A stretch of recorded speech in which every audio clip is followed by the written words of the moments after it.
this is such a great lifestyle for people that want to travel. I like literally Googled jobs with employee housing. How did that feel, like being like, I'm just going to move to this random city and not know anyone? If you're not having fun, why are you there? Seasonal work can be as short or as long as you want it to be. I do want to talk about off season for a minute. Yeah. So for me, I chose that time to travel. That's a normal thing out west, but that does not happen in the South. I made bank. If you're going to go into like service work, look for like towns that bring in a lot of money. Yeah. But it was probably one of the hardest seasons of my life. People don't just like go get coffee. It's like, oh, let's go on a hike. You come out for the winter, but you stay for the summer. Yeah. First of all, I don't know why people cross country ski. If you don't love it, you can quit. You Right. can move back. There were 6 of us in a 2-bed, 1-bath apartment. As a seasonal worker, I'm still full time. Mm-hmm. So I got a ski pass and I could go ski any Vail resort that I wanted. You get so much free stuff. Yeah. That you don't even realize how valuable it is because you're not a tourist coming there and paying it. Welcome back to the How Was Your Trip podcast, where we unravel the world one interview at a time. Today, I sit down with one of my best friends, Taylor Oswalt, and talk about our time out west as seasonal workers. So I was a seasonal worker out in Montana, and Taylor shortly became a seasonal worker in Colorado after me. And we sit down and discuss the highs and the lows and everything in between. It's a really fun episode. I had so much fun talking to her. So let's get into this episode. Taylor Oswalt. Hi. Welcome to the How Was Your Trip podcast. Thank you. I'm happy to be here. I'm so pumped to have you on. Yeah, I'm excited. I know we lived very similar yet different lives at the same time. Yes. So I'd love to talk today about you moving out west to Colorado, living the seasonal worker life for a season or a couple of seasons, and that whole experience. So just kind of give a general overview on who you are, why did you do this, where did you go, what did you do? Yeah. So a little bit of backstory. I graduated college in 2019, and then I stayed and got my master's, which put me graduating in December of 2020. So right in the smack middle of COVID. Mm-hmm. So I graduated. My dream job was to do event operations for arena, stadium, etc. I knew I wanted to do events. Well, with COVID being COVID, no events were happening. Right. So nobody was hiring. And my lovely parents were like, all right, Taylor, like, you know, you have your master's degree. What are you going to do? Like basically foot and back out the door. Yeah.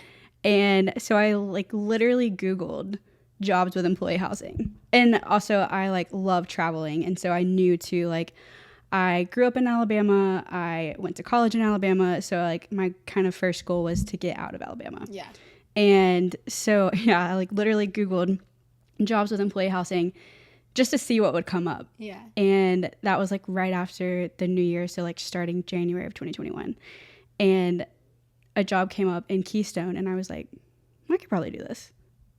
Sure. Let me just apply. What's the worst that can happen? What was the job? It was a guest service attendant. Okay. Didn't know what that meant, but I was like, yeah, sure, whatever, okay.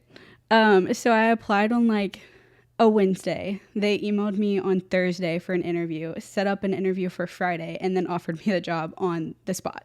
Yep. And then the hiring manager at the resort, because it was just a blanket like Vail Resorts. So at the time when I applied, I didn't necessarily know that it was Keystone. And the hiring manager called me like Monday and was like, when can you be here? And I was like, 2 weeks. Is that how long it took you? Did you move out in 2 weeks? Yeah. I like packed up my whole apartment. I called my mom. I was like, hey, I'm moving to Colorado. And she was like, what? I was like, yeah, surprise. Yeah. She was like, what do you mean? What, why? I was like, well, you told me how to get a job. So How much information did you have going into it? Did you know your role, pay, housing? Like, what did you know going into? yeah. So they sent me an email after I accepted the Friday when they offered me on the spot. And after that, it kind of delved more into what exactly to expect. But no, I didn't really know like what the role was. I just knew it was guest services, and like that can entail so much. So I was like, well, it also can be applicable to like me working in events. So like I could still use it. So that's why I did apply for that specific position. But they sent me an email and they were like, all right, you're going to have to apply for housing. and here's what you're going to need to do. And they had like 3 different employee housing options. And one was like $200 a month, but you had to like share a bathroom with the whole floor. And it was it was co-ed. So like you didn't know who you were going to be sharing the bathroom with. Right. And I was like, not quite for me. No, that's not for me. But so I did, I think it was like the second option. And it was like $500 a month, super cheap. I got there. I was the first person in my room to get there. So the first week I was there, it was just me. And then a week after me being there, I got a roommate, and it was just us 2 for the winter season. And then I stayed through the summer, obviously. And after the winter season, we had one of our friends move in with us. So it was 3 girls in 1 bathroom, which was much better than a whole floor. Right. So how did you even know to look for jobs with employee housing? Because I obviously lived seasonal work life for a little bit too. And I didn't know, maybe it's just because of like where we're from, like seasonal work isn't as popular, especially not living in like a tourist town. But I didn't know that was a thing until I started looking for jobs out west. I think it's probably because I came to visit you. Okay. And so I knew that was an option. Yeah. So a little bit of backstory. I moved to Big Sky, Montana in the summer of 2020, mid-COVID. Very similar experience to Taylor of like, I had just graduated college, had no idea what to do. The job offer I did have lined up before COVID started obviously fell through. People weren't hiring. So I just Googled jobs in Montana. I just knew like I wanted to get out and do something. Yeah. So I packed up, got a job, packed up, moved out all in like 10 days. And I had no idea what I was walking into with employee housing. I knew I was going to live with someone else, but I lived in a 2-bedroom apartment, 2-bed, 1-bath, with roommates constantly rotating in and out. So the most I ever had was there were 6 of us in a 2-bed, 1-bath apartment. I think that's when I came to visit you. It was insane. It was a lot I of think people. there were 5 of us because I think you had a bed to sleep on. Oh, Did you not? You're right. Okay, so you had a bed. That was also the nice thing was we always had 6 beds. Yeah. So if people did come visit, which I had a lot of people come visit, we'll get into yours too, but it's like, when are you going to have a free place to stay in Big Sky ever again? So I paid, I think $300 a month for my employee housing. Crazy. But yeah, I'm sure people that like live out west or live in tourist towns like know a lot more about employee housing, but that wasn't something I knew like, oh, jobs pay for you to live somewhere. So that like I lived on the ranch where I worked. For $300. For $300. Yeah. People pay way more than that to spend one night at the ranch I worked at. Right. Like way more. Yeah. So that I know I had people come to visit and they'd be like, this is where you live? Like this is, but like how, like I just wanted to live out there. Right. You know, I didn't care where I slept. It didn't really matter. Right. So Tay came to visit me, saw employee housing, sparked kind of that idea of, you know. Yeah. Oh, I could do this. Yeah. Right. Yeah. That definitely sparked it. Yeah. Or it definitely planted the seed of like, okay, we're in COVID. Like I could be thinking about next steps. Yeah. And like logistically, like where would I want to go? I feel like I remember you not being anti-Montana, but specifically having like a heart to move to Colorado. Am I remembering that correctly? Yeah. Why Colorado? Like why did you decide like that's where I want to go do the seasonal work? Yeah, I think because I was familiar with it. Mm-hmm. So growing up, my family, we took ski trips every single year. So like literally like the year 1 after I was born, I think, because I was born in October. So they didn't go that mm-hmm. year. We always went over Christmas through the New Year mm-hmm. with my mom's side of the family. And so I think it was kind of like a comfort thing. Like mm-hmm. I was like, oh, I'm familiar with Colorado. Like I used to come here all the time. I mean, we went probably until I was like 10. But not to Keystone. Not to Keystone. Okay. No, we always went to Steamboat Springs. Okay. Yeah. And you didn't know anyone moving out there? No. How did that feel, like being like, I'm just going to move to this random city and not know anyone? It was really scary. Yeah. But I don't know. I had so much peace when I did it. Same. Like, it's hard to explain. Yeah. But I was like, I'll be okay.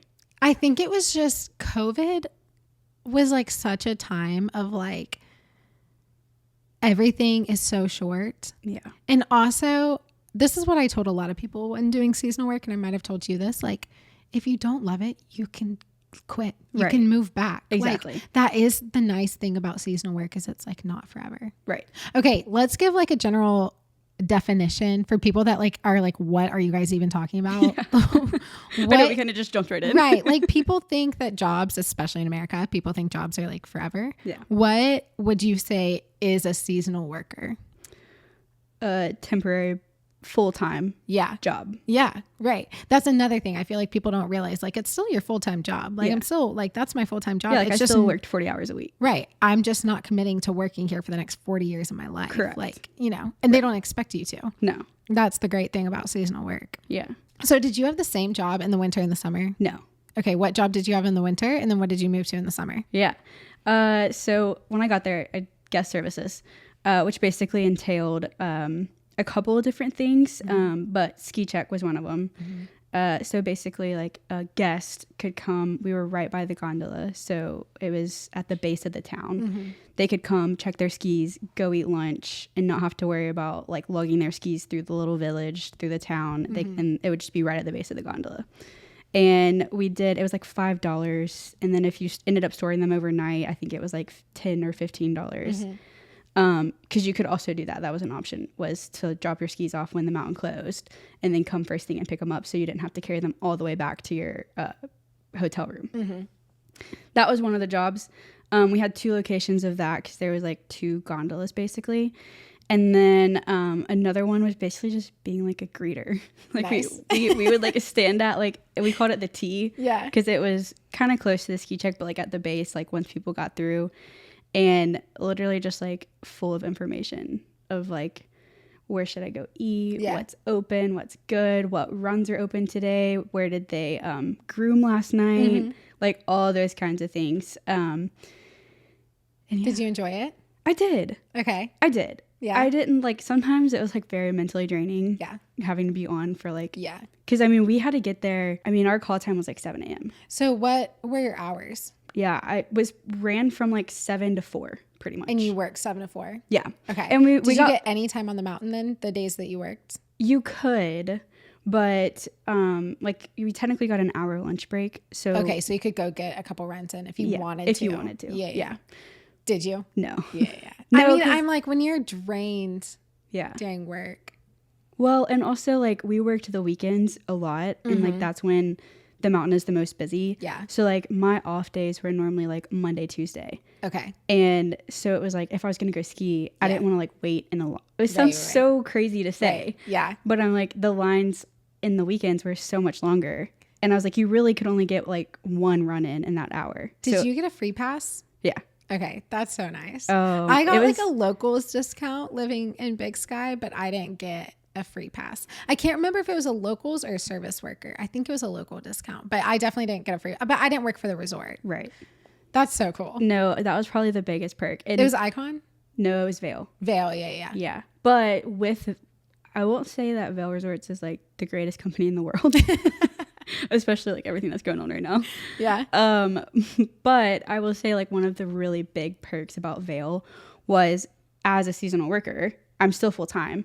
So I got a ski pass and I could go ski any Vail resort that I wanted for So free. cool. So like we would bebop over to like Breckenridge, Vail. Yeah. We went to Beaver Creek. So like, Okay, I want to talk about the summer job eventually, but yeah, I do keep forgetting kind of, about the no, summer it's job. okay. I kind of want to go ahead and you're kind of getting into something I want to talk about of like the benefits of seasonal work and working in a tourist town. Like I have tried to describe it to you, but like you get so much free stuff yeah. that you don't even realize how valuable it is because you're not a tourist coming there and paying it. Right. But like I went fly fishing so many times completely for free. People pay a lot of money to do that. 4-wheel, snowmobiles. I never went dog sledding, but like you have a lot of friends that are guides and different things, Right. or like things like the mountain. Like people pay hundreds of dollars a day to go ski in Colorado, and you're just like skiing on the mountain for free. Yeah. Just bebopping around. Right. Which is insane. Yeah. Would you say that you had like, did you have guides for friends? I don't know if that was as common. Not as many. Yeah. We kind of did. There was in the summer, like we all kind of worked different jobs, like my friend group. Right. So there's like a little bit more like, I feel like that's in general though. I feel like in the winter there's just a lot less job. Yeah. Like it's mostly people are on the mountain. Right. Like either ski patrol, ski instructor. Yeah. Lifty, right. You know, something, you know, but then, right. But then in the summer, it's like there are like more activities. Like, yeah, because there's just more to do. Right. Other than ski. Right. Because in the winter, that's basically. But it's just so like.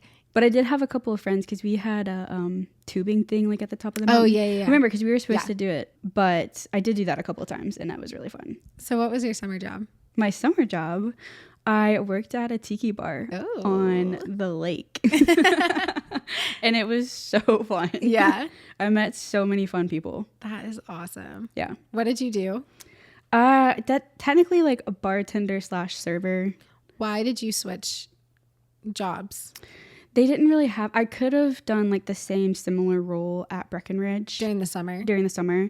But Keystone doesn't really open the mountain for the summer, but like Breck has like a roller coaster activity. Yeah. They have like a bunch of different activities that you can do. Is biking a big thing? Like is mountain biking a big thing there? Yeah, but not in Keystone. Oh, okay. Keystone is pretty like dead. Winter. In the summer, they have groups that basically go up on the mountain and like cut down trees. Yeah. And that's about it. And I was like, I ain't doing that. What were your hours in the summer? Summer, so the tiki bar was part of a brewery, but they hired specific people for the tiki bar that you weren't really like affiliated with the brewery, if that makes sense. So it was like total people that I worked with there was like 10. Nice. Yeah. So we did have like an open and a closed shift, but there were no lights. It was all outside. So it was based on the daylight hours. Gotcha. So we normally opened up at like 11 and then we normally closed around 9. How long did the sun last? Like 9 in the summer? Yeah. As the summer got like closer to an end, it was more like 8. Yeah. But for like peak summer, it was. That was something I loved living out west. I would work like 8 a.m. to 3 p.m. In the summer. So I was a outdoor guide at the ranch during the summer. And then in the wintertime, I moved in and worked in the restaurant. But in the summer, I was a guide. And so I would work 8 to 3. But then after 3, I still had like 6 hours of daylight. Right. Like I had like a whole day left in me. Yeah. And so some days I was exhausted from work and wouldn't do much. Yeah. But a lot of days I like had an entire day to like go hike or fish or whatever I wanted to do, which is just so insane that like it's just so accessible, you know? Oh yeah. Because how small was Keystone? Was pretty small, right? Yeah, it was pretty small. Like that's how Big Sky was too. And it's like everything is close by. You're not gonna have to travel far to do anything. Yeah. Gosh, it was so fun. It was, the accessibility was great.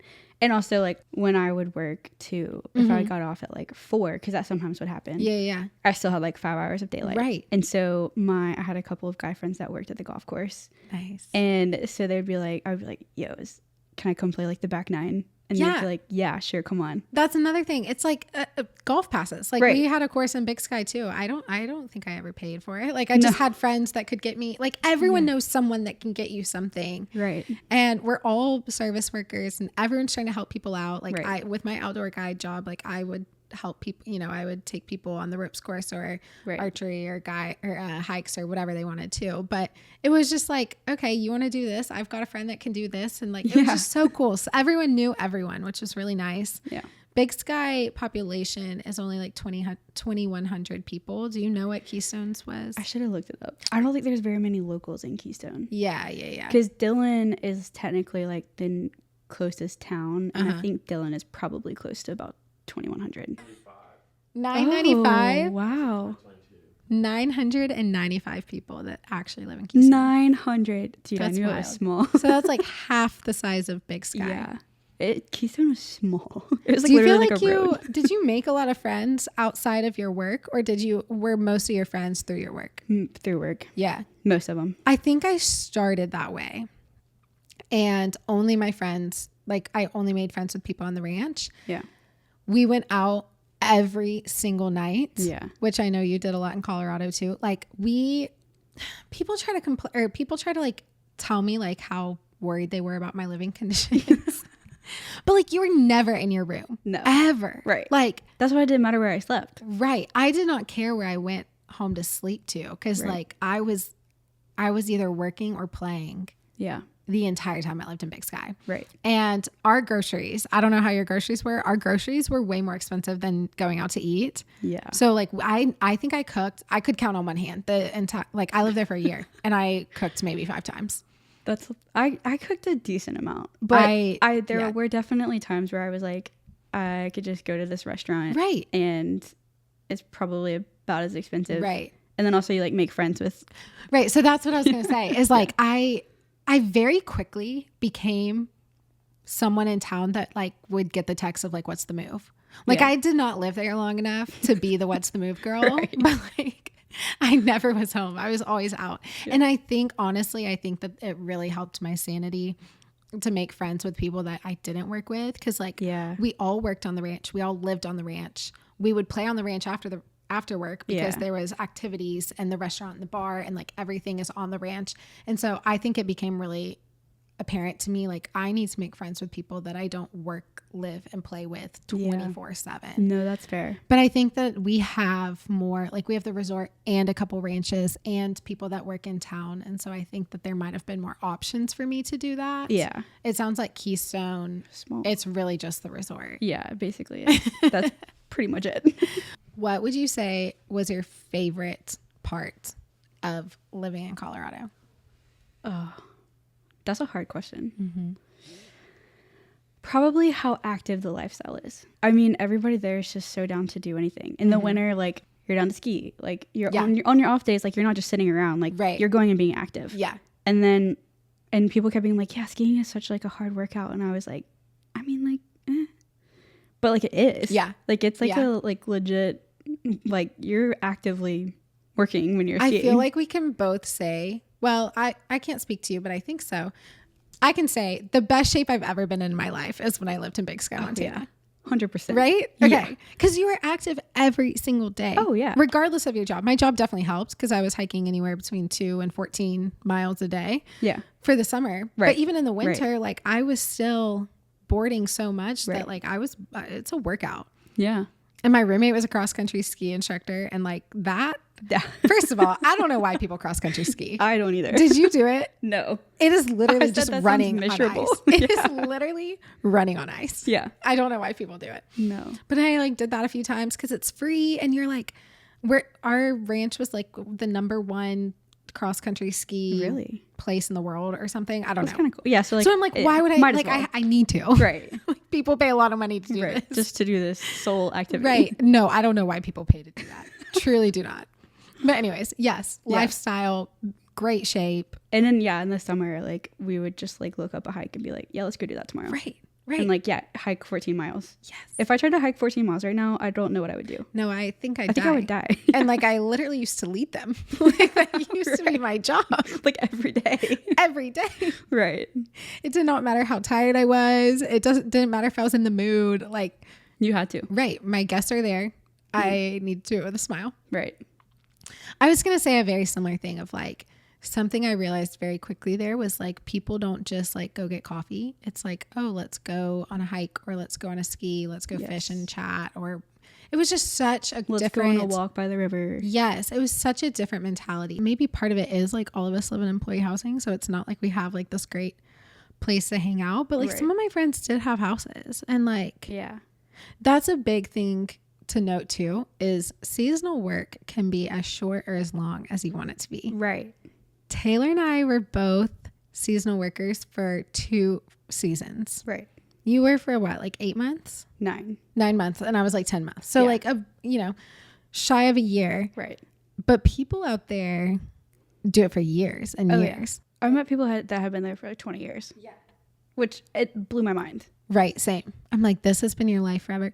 But it's just so interesting because I love people. Like, I love that, like, they tell me that and I'm like, that could never be me. Yeah. Like, I need so much more stability than that. I like want a different, I don't want that for life. I wanted it for a season. Yeah.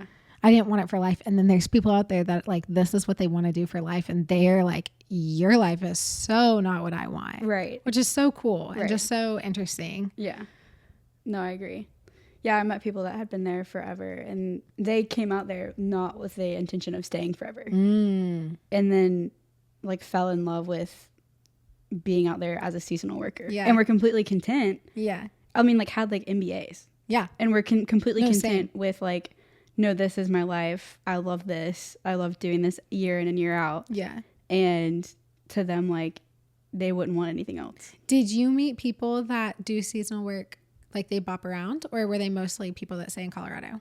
No, they stayed in Colorado. I had a decent amount of friends that like bopped, like they would do like a year in Colorado and then a year in Montana and a year in Washington. Like they had been like moving around. Yeah. And then I also, what's really popular in Big Sky is people go and work like the beach. Like they go all the way down to like Florida. There's a whole group of people, boys that like, and girls that go work like banana boats and beach chair rentals and do that in like Florida area. Yeah. And then they come back to Big Sky for the winter. I feel like that gets a little bit more tricky with housing because like housing does fill up and change. And like, I just feel like that's more difficult to do.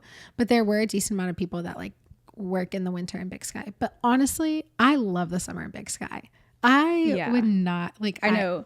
There's like a joke in Colorado that people always say. What do they say? They say like, you come out for the winter, but you stay for the summer. Yeah. No, people say that in Big Sky too. Yeah. Which is so true. I came for the winter. Or no, I came for the summer. Yeah. And then I stayed for the winter. Right. Okay. When you moved out there, did you know you were going to stay for summer when you moved? No. You knew you were coming for one season. Yeah. Why did you stay for a second season? Jobs. You just didn't have one? Yeah. Or Yeah. So I knew going into it that it was going to be temporary. Like I knew just because like my goal was to work in events. Right. And that's just like something I'm super passionate about. So I knew like, okay, this is going to be temporary. This is not going to be like a long-term thing. And so I probably over the summer applied to like 70 jobs. Wow. Yeah, it was crazy. Did you want to be there in the summer? I was kind of okay with it. Yeah. Because so since I was not doing the same thing, I was doing something different.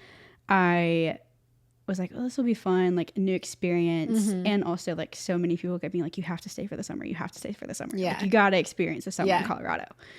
And I'm so thankful that I did. And like so glad that it worked out the way that it did. Because I still met a lot of different people that I probably wouldn't have met because the lake was in like the little town Dillon, which is right next to Keystone. Right. So I met a lot of like 3 or 4 of the people that I worked with over the summer work at Breckenridge in the winter. So like had I not done that, I wouldn't have met them. Right. When you started applying for jobs, was it hard to keep loving Colorado? A little bit. Yeah. I definitely went through some like highs and lows because I knew going into it, again, that it was not forever. And I was kind of like, what am I even doing here? Like, I'm literally just like goofing off. Would you say that was the hardest part?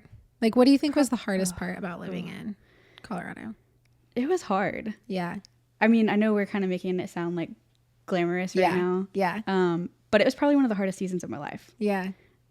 Just being away from like your core group of people and your family and friends is hard. Yeah. Even though you're making like great friends and like I still talk to a couple people and like great lifelong friends still, but it's just like different. Yeah. And I think we've talked a lot about this, but it's like fun to be friends with people who think differently from you. Yeah. But also very challenging. Yeah. Because then you're getting questioned on like, well, why do you believe that? Or, Right. Like, why do you do that? Right. And like, I am okay with those questions. Yeah. And like, they're genuinely curious. Like, they're not trying to be like mean or rude or anything. But it also can be very mentally draining. Yeah. Of like constantly having to like, not defend, but defend kind of like why you believe what you believe. Yeah. And it's like, you don't have like your foundation. Like, you don't have your core without you. Like, it's just you out there. Right. Literally. Like, it is a lot more difficult if if everyone believes differently than you. Like, you want to hold on to your core foundation, but it's just harder without so people much harder. Surrounding you, supporting you, lifting you up. Yeah. Oh, yeah. I mean, I would like normalize things that I never thought I would ever normalize. Just because it's like, oh, well, it's not that big of a deal. Yeah. But like, to me, it had always been a big deal. I feel like I met a ton of people out there that didn't have families or didn't have strong relationships with their families. Yeah.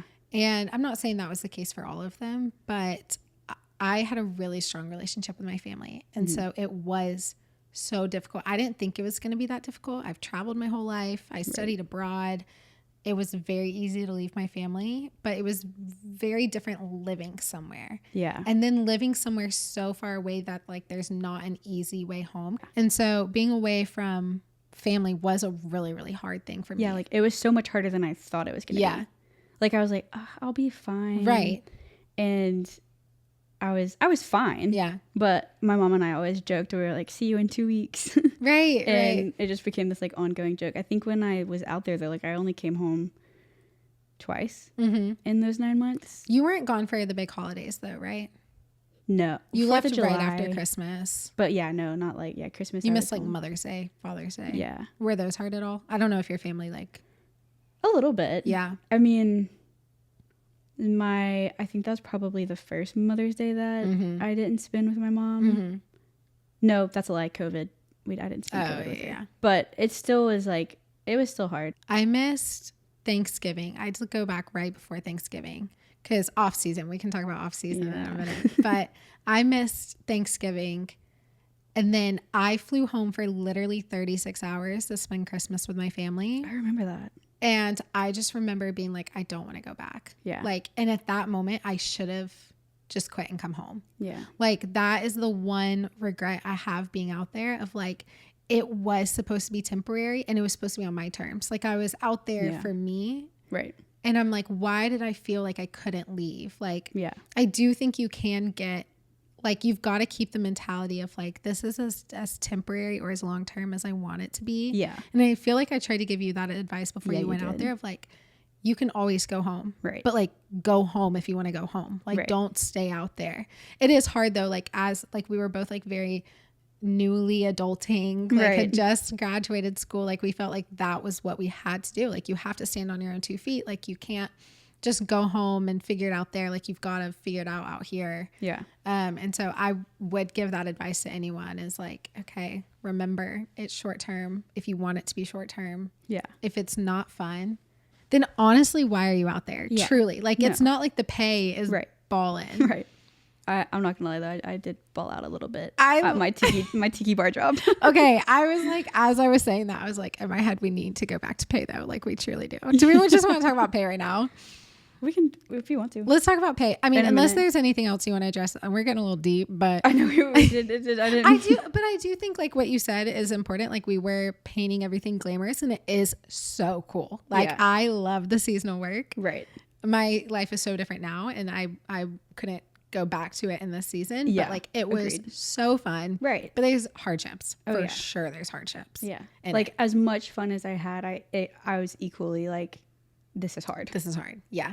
But I still wanted to be there. Yeah. And to your point of like the moment that I had kind of been like, I luckily got a job back in the South. Right. But I'm so thankful for that. Yeah. Because I was kind of being stubborn. Yeah. And like fully planning on staying, just going to a different ski resort town and doing like an event coordinator job at the resort.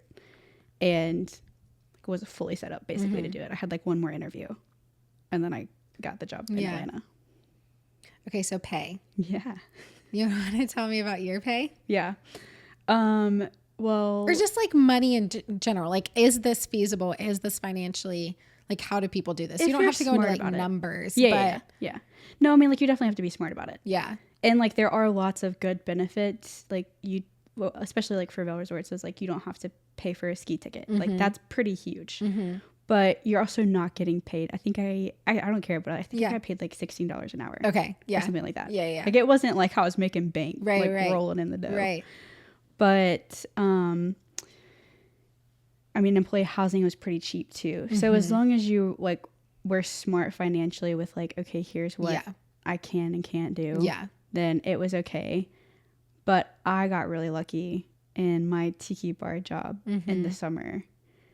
I made bank because of tips. Yeah. I would literally get $0 paychecks, but I would be okay because of how much I made in tips. So you're making $16 an hour at your winter job, but in the summertime, your hourly was like not. It was like $7. Yeah, like not hour. Great. Yeah. But then the tips. But I made really good tips. I cannot describe the amount of money you make from tip culture. Oh my gosh, it's insane. In tourist towns, specifically high pay, like highbrow, like Big Sky is a lot of 1%ers. Yeah. Like people, which I'm so appreciative that people have such a generous heart. Oh yes. But like I would jump on carrying people's suitcases. That's not even my job. I would carry anyone's suitcase to their cabin for them. Yeah. Because I know I'm walking away minimum $20 for what took me 5 minutes. Right. My friends that work valet, $100 tips all the time. Oh yeah. Like I'd get hundreds for hikes. I'm like, I'm already getting paid to do this and people are giving me this money. People are going to give me some tips. It was crazy. And then when I moved into the restaurant, I can't, like, oh my goodness. People just, first of all, people just have so much money. Yeah. But it was very feasible as long as you were like tracking your money, making sure. And I think I was able to, and probably you too, I was able to live the luxe life I was living out there because of employment housing. 100%. Like I was paying like nothing for rent. Right. I wish I could pay $500 again for rent. Right. Are you kidding me? Right. Like, that's insane. Right. But like no shot would I have been able to like eat out every single night like I was doing. No. Like I was going down to Jackson and staying down there and like no shot could I have done that had it not been for employee housing. I agree. It really is tips. That's something, if you're going to go into like service work, look for like towns that bring in a lot of money. Yeah. And where you can get tipped. Yes. Because the amount of people that tell me that they're confused why I lived in a small town, I'm like, Big Sky's not a normal small town. Like, don't think like Mayberry. Right. Like, it's not like a poor small town. Right. It's like Oprah Winfrey, Justin Timberlake small town. Right. Right. Like, people are rolling it. I mean, Keystone's not that. Yeah, but intense. It's still like people are still bringing in a lot of revenue. Yeah. People are still on vacation. On vacation in general, people are just balling out on their vacations. Right. And I think that's what was really for the summer. Yeah. Was we got a lot of people that were on vacation. Mm-hmm. And, you know, I just kind of threw on that little Southern charm accent. Yeah. Just made a connection. Talk them a little bit. Exactly. Sweet talk them a little bit. And they're like, oh my gosh. And then I literally we were like so busy one night and we were running around. I think there was like 3 of us and we were like completely full and like 60 tables drowning. Yeah, like we had like a live band, like it was so fun. Yeah, but we were all like dying a little bit. Yeah, and I did not stop moving, and this like sweet old man like stopped me and was like, hey, here's $40. It was insane the amount of people that like we wouldn't even be serving, but like they see you're working hard, which I appreciate. That I appreciate people that like have money and are gonna. I was like, yeah, I'll take your $40. Yeah. Oh, 100%. I had a few men just want to give me money for a smile. And I'm like, you know, I wish I had enough dignity not to take your money. Right. But of course. But I'll smile at you. Absolutely. Yeah. Like I wasn't even serving this old man. Yeah. In his table. Yeah. And I was like, okay. Right. Thank you, sir. Okay. I do want to talk about off season for a minute. Yes. Off season, tell me about, like, for someone that doesn't know, like, what is an off season? Yeah. So it's probably a little bit, it might be the same, but like for me, it was a little bit different because I went from winter to summer because you went from summer to winter. But for us, it's like April, May-ish, which they call it mud season. Yeah. Because I was like, what the heck is mud season? It's all the snow. All the snow is melting off the mountain. Yeah. So it's muddy. Yeah. Duh. But there's not really like opportunities for work. So you're kind of like in this awkward like lull. Yeah. So the mountain shut down for us like the first weekend of April. And then I didn't start working at my like tiki bar job until Memorial Day. So I had like basically 2 months. So for me, I chose that time to travel. Yep. And that was so fun. My really good friend that ended up moving in with us during the summer season, she wanted to bring her car out. And so she lived in Indianapolis. And so I came home for like a week or two. I think it was just like a week. And then I flew from Birmingham to Indianapolis, and we did a road trip from Indianapolis back to Colorado. And then we still had like a week to kill. So we went to like the Grand Canyon and Zion and Bryce Canyon. And it was so fun. Yeah. I think people that are wanting to travel a lot but aren't ready to like travel full time. Yeah. I think seasonal work is such a great middle ground. Yeah. Because you have so much time off to travel. Yeah. And if you're being smart with your money and like saving during the seasons, you can save up enough to travel. Yeah. If you're not, then like you've got to be really smart about those 6 weeks because you're not getting a paycheck for 6 weeks. Right. But I think that this is such a great lifestyle for people that want to travel a lot more because that's twice a year that you're getting 4 to 6 weeks off. Right. 4 to 8 weeks, depending on where you live, of just traveling. Yeah. Which is so cool. I think we went to like 10 states or something like that. Yeah. I might be being a little bit. And like not during COVID times, like a lot of people like leave the country for those 2 months or whatever, you know? Right. Yeah. And also like, I think there's like a misconception too, where like people are like, oh, I couldn't do that. Like I couldn't just like go on a road trip. Like that's so much money. But if you do it the right way, it's really not. Right. Like I think we paid for gas. And then like before we went to Costco and got like a bunch of stuff that we could like sausage that we could cook. And like obviously like occasionally stopped at like a Chick-fil-A. Yeah. Right. But we also like didn't stay at hotels. We camped. Yeah. We camped in parks across like where we were going, which is not like luxurious, but like we still got to see so many cool things. Right. And like it was really fun. Yeah. Made great memories. Yeah. I love it. Do you want to play a little this or that? Sure. Seasonal worker edition. Okay. Okay. Ski or snowboard? Ski. Wait, you got to answer too. Okay, snowboard. Though I think I'm going to make the switch. We can talk about it later, but I think I'm switching. Yeah, come over to the dark side. Summer job or winter job? Summer job. Summer job. Yeah. Summer in Colorado or winter in Colorado? Summer in Colorado. Oh wait, I didn't. Oh yeah, you got to answer this. My summer job, 100%. Yeah. No question. And then summer in Big Sky. Yeah. I personally, like, I don't know if it's just because I'm from the South, but I mean, okay, like the winter was great. Yeah. And like it was really fun. But the summer, like, it's just like so pretty. And the weather is kind of, well, it was a little chaotic.